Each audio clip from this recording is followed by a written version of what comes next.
Good morning, Sarah Dove. Welcome. Thank you very much. Hello. Hello, lovely to have you with me. And I'm so excited to talk to you today because for our listeners this week, Sarah has worked in alternative provision. She's a qualified teacher. She's worked in alternative provision for 18 years, the last 15 of which you have been leading in that area. And you're now currently a consultant and do some teaching, but there's loads of other exciting things that are related to alternative provision that you can tell everybody about. I do lots of different things at the moment. So I'm the project manager for a Department of Education Innovation Fund for Alternative Provision. Some of you might have seen the little AV1 robot that sits on a desk when children are too poorly to attend school. So I'm project manager for that, and I work with Great Ormond Street Hospital, Manchester Hospital, and lots of alternative provisions and PRUs in between. I'm also the head of behaviour and inclusion in the London Borough, working to support young people in reducing exclusions across the local authority. I'm also a researcher, so I'm finishing my PhD, which was exploring young people's experiences of APs and PRUs, so lots of issues that come from that. And I teach and I do other little bits as time allows, really.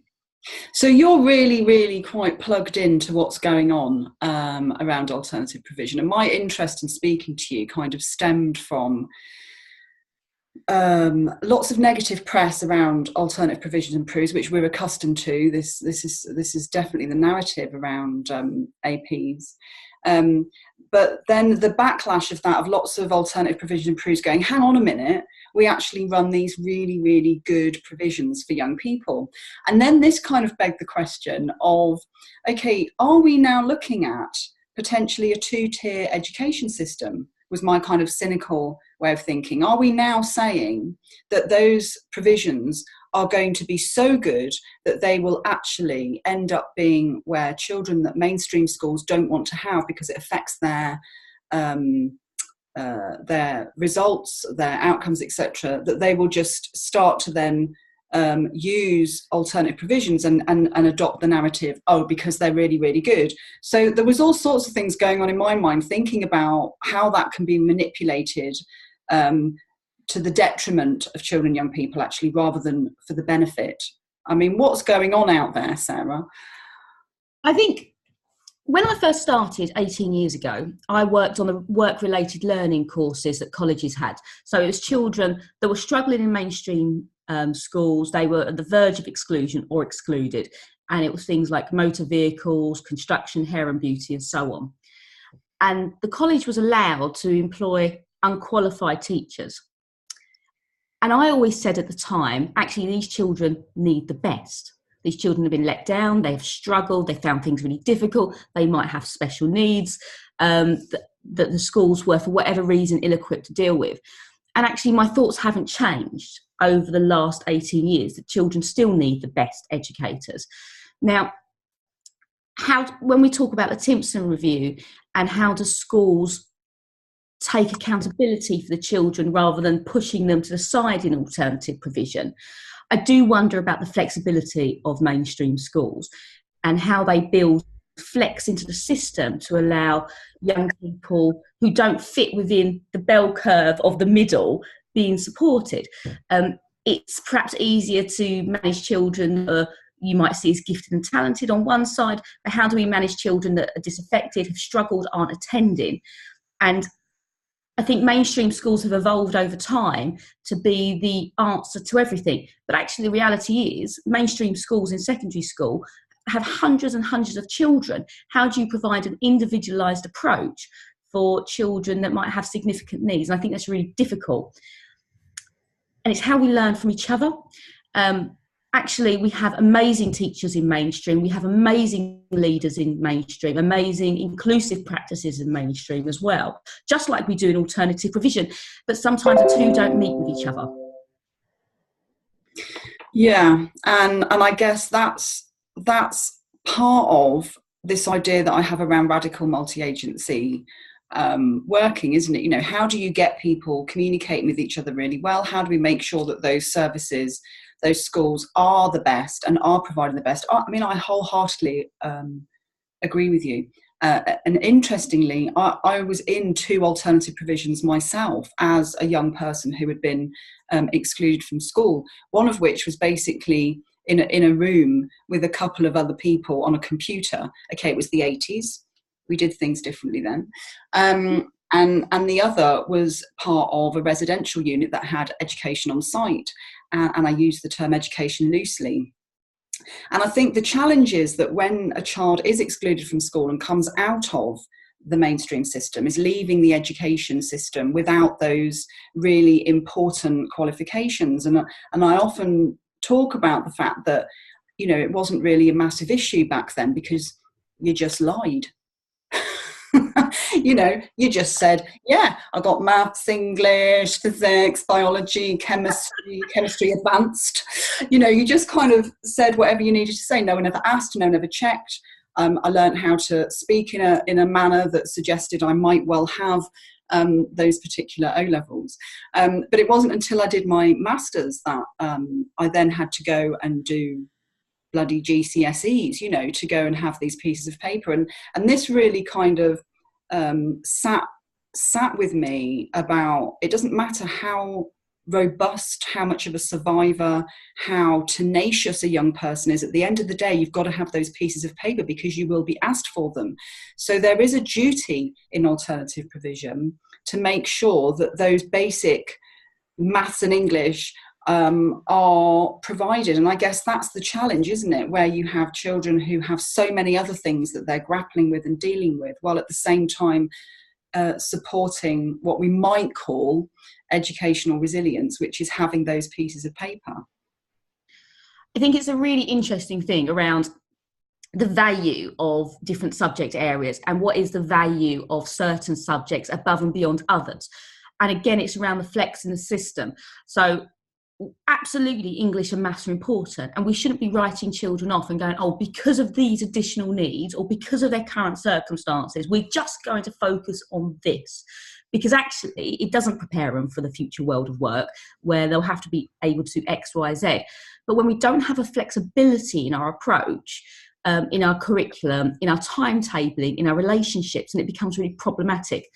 So when I was doing my research in an alternative provision, I spoke to the young people directly about what they found helpful in contrast from mainstream school and AP. And one of the children said, you know, they know they have to do science. They've got science that they've got to do.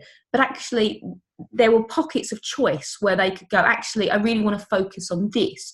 And it was coursework that was built over time. And they were still covering lots of different areas of science. But there was a kind of cross-curricular approach, which meant that they could link ideas as well. It's incredibly odd, I think, in the education system where we go, and now we're going to talk about English. This is our subject area. But actually, English isn't English. When we read poetry from other cultures, actually what we're looking at is politics. We're looking at history. We're looking at sociology. But yet we call it English. And we look at the poetry and we go, oh, there's alliteration here and it suggests this. Now, we might have a framework that we have to work within and go, these children need these core skills, but we package it in a way where actually children only focus on that moment in English. Whereas if we had a more flexible approach where we went and had a theme, I think that would be a better way of children engaging with their education system. I went to a conference the other day, and I'm terrible and I can't remember what the name of the school is, and they were working with children in alternative provision, and that's exactly the approach they took, that young people chose a topic area that they might focus on, and they still covered the core skills, but it made sense to them. And if you think about work, when I go to work, I don't say, actually, for this hour, I'm only going to use this part of my knowledge. It's not how we as humans work either. No, and I mean, what you're describing is a complete and utter fundamental overhaul of the way that education is viewed. But in the meantime, you know, what are we going to, you know, how are we going to bridge this spectrum that we're operating in that runs from zero tolerance at one end all the way through to relational policies rather than behavioural ones at the other end, that incorporate, that can provide more of that flex. Where are we at with that? I mean, to me, it feels like such a massive spectrum, and a very polarised discussion. And I'm just wondering, how we're going to come out of this. I think on Twitter, which I'm generally quite prolific on at the moment, I think we're stuck with the fact that we can only use a certain amount of characters to explain our political perspective. And that's really dangerous as well, because what we look at is, I'm going to say something really quickly, really concisely, and really succinctly in order for the audience to understand my positioning. But actually our positioning shifts and change. So I talk about flexibility, but actually sometimes I am very structured and no, this is the way that we're going to go. And that's because I've built a relationship with a young person where I can get to understand them better. So one of the things that I've been speaking about with the zero tolerance approach is I don't think it's helpful in the majority of cases. But actually for some children, it might be really boundaried and really supportive for them. Well, then let's use it. And that's really important. And one of the things that I've asked, and there's lots of conversations around the behaviour czar, Tom Bennett, and around the divisive conversations. Now, I've never met Tom Bennett. I don't really know his work, but actually when I read his longer articles, I think, well, actually, some of that makes sense to me. And I'm sure if he read my blogs, he might go, well, some of that makes sense to me. And I think we need to have more joined up thinking. So rather than having spatters on Twitter where we get into arguments, we get into frustrations, that we go, let me watch, let me see what you do. Let's have a conversation like we're doing now. Let's have an open mind about this, where actually we can learn from one another. We're not going to agree totally. You and I are not going to agree on everything. But I think if we come from the starting position where we want the best for children, and how is that enacted in our practice, that's what becomes really important. And I think as well, we need to take risks. So yes, I'm a professional. Am I an expert? I don't know. I've got a lot to learn from other people. If I can be vulnerable around my expertise and go, let me learn from someone else, then I think that's a really powerful position to be in. I don't know everything. I can't know everything. But what I can do is draw on the different resources that I have for the children that I work with. And that's why I go to conferences, I chat to different people. And that's why we're having a conversation today, because actually, let's learn from one another rather than putting up the barriers and talk about zero tolerance and flex. But actually, we probably meet a lot in the middle as well. Yeah, and I love that because, I mean, first of all, I love the notion of vulnerability. I think it's so important to have that willingness and that openness to be clear about what we don't know. And I wholeheartedly agree in terms of having conversations. But the problem is I offer so many times to have conversations, and I suggest I'll come and meet you, let's hang out, let's have a conversation. And, what happens is I'm not met with the same openness and vulnerability that I offer, because I literally don't feel precious about anything. I'm really comfortable with what I don't know, and I'm comfortable with what I think I do know. And, maybe I should ask Tom to come and do this, but, my hunch is that he wouldn't have a conversation with me, that I wouldn't meet whatever it is that you need to meet in terms of the great hierarchy of who it's worthy to have a conversation with. And that's such a shame. And that's why I really wanted to do these conversations, because, I wanted to bring real people who are doing work, and there is no great hierarchy actually.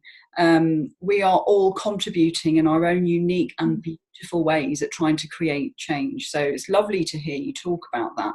So do you think I should ask Tom if he would come and have a chat with me? Absolutely. You should always ask, because if you don't ask, you're not going to get. So always ask, always take risks. And I think it's around how we present ourselves online as well as professionals. So one of the things that I've been doing, and I hope parents have responded to this as well, is that actually my identity as an education consultant, as a teacher or whatever, again, it shifts and change.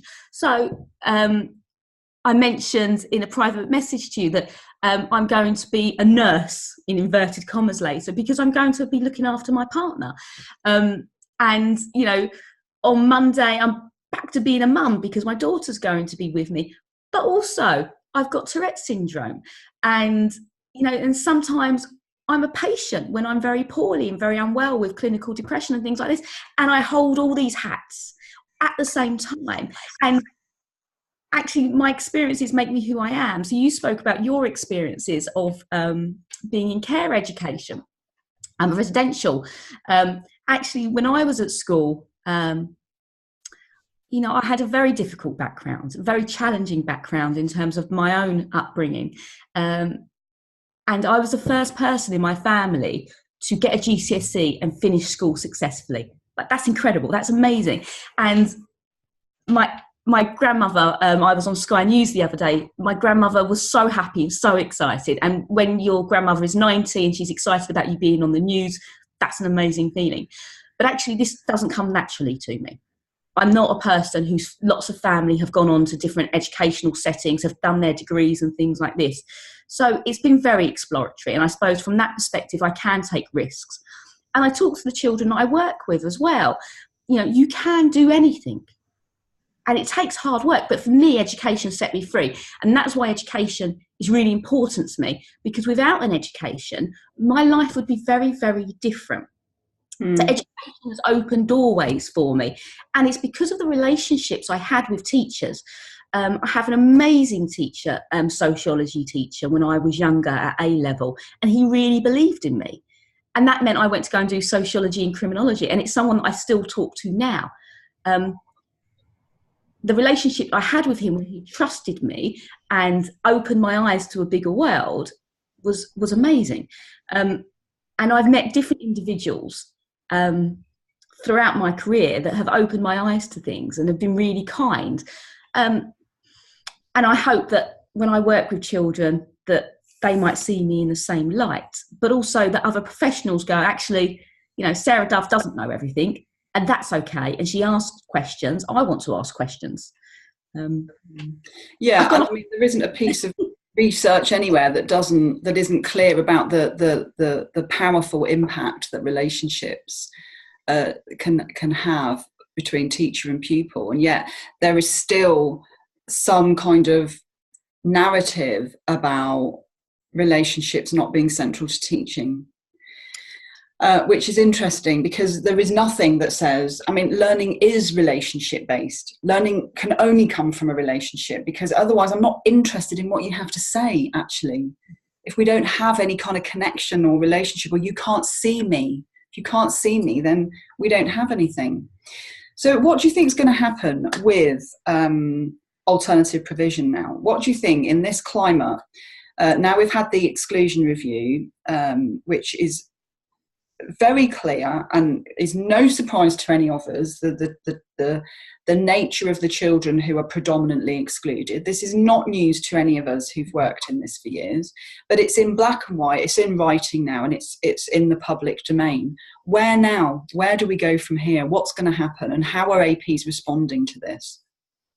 I think there's obviously a larger political climate at the moment in terms of Brexit, leadership and all those sorts of things. So I wonder how slow this process might be whilst there's more of an international focus. So that's one thing. So I'm wondering how much will be enacted.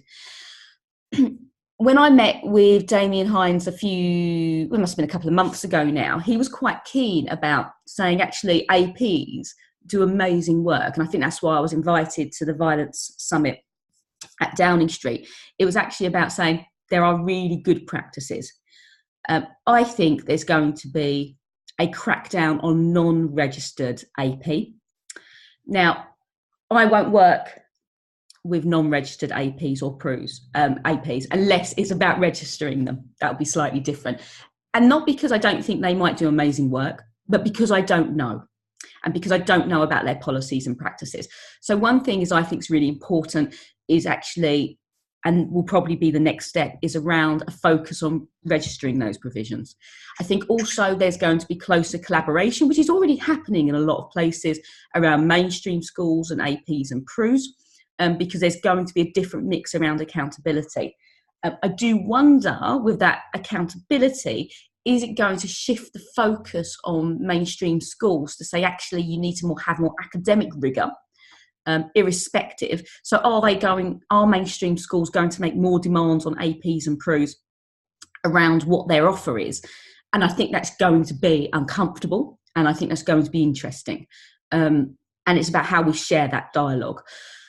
I think there's also going to be a big focus on what works for behaviour and what we mean by behaviour, and where does behaviour stem from. Now, what I would like to see is a real clear approach around early intervention. Now, whether or not we're going to look at early intervention in terms of more APs for primary school children at a lower level rather than waiting for the 15, 16-year-old children that are really struggling, I don't know. And I think that's going to take years and years to manifest itself. I do hope, because obviously we've got the consultation around character and resilience, I wonder about how that's going to be enacted on both sides, mainstream, PRUs and APs. I think that's going to be difficult, because what do we understand by good character is going to be different. And how do we build that culture within our schools? I tweeted the other day, I'm not a big fan about the idea of resilience, because actually, yes, children do need to be resilient, but actually, wouldn't it be nicer if we made the world a better place? I might be seen as incredibly resilient from my childhood, but actually it would have been better for me to not have experienced that trauma. That would have been a better model. Now, again, that's going to take 20, 30 years of what you said, that kind of radical multi-agency approach. That's not going to happen in isolation, just fixed within education. I think there has to be a fundamental shift as well with clinical commission groups around mental health in children, because at the moment there is too much onus on educators in schools to access services outside, which actually we know that 30% of children with a need are being seen. So 70% of children with a need are not being seen. And that's disgusting. And that's not okay. Actually, we need to be looking at how do these children with a massive need get the support that they require. So these are all kind of some of the challenges that we're facing. And if we talk about education from a perspective of a silo and just education, we're missing the point. We need to look at what systems are in place within our social system, education, prison service, youth offending teams, local authority, everyone together go, actually, what do we want our picture to look like?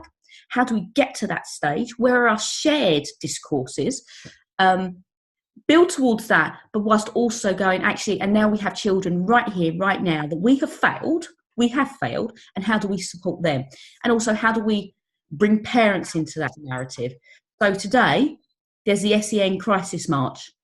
You know, how those parents who have gone through fundamental difficulties and challenges with their children, how their needs being met, and how are their children today being met, whilst we build a better future for the children. Yeah, radical multi-agency working, described in a nutshell. Yeah, and you're absolutely right. I think that, and that's one of the reasons why I absolutely love the fact that I work across every single sector, because the first thing we have to do is have a shared narrative. We have to build better relationships. We have to, Liz, who did the CAMS podcast with me, talks about what they've done with their department in terms of getting people around the table. And you know what? It's about putting aside the ego. And that's the whole point about what part of the hierarchy are we sitting in terms of who we will engage with and who we won't. That fundamentally has to be the biggest shift in terms of putting aside ego and actually really heartily placing children and young people at the core and at the centre of what we do, and really putting our money where our mouth is. So Sarah, it's been great speaking to you today. I've really enjoyed it.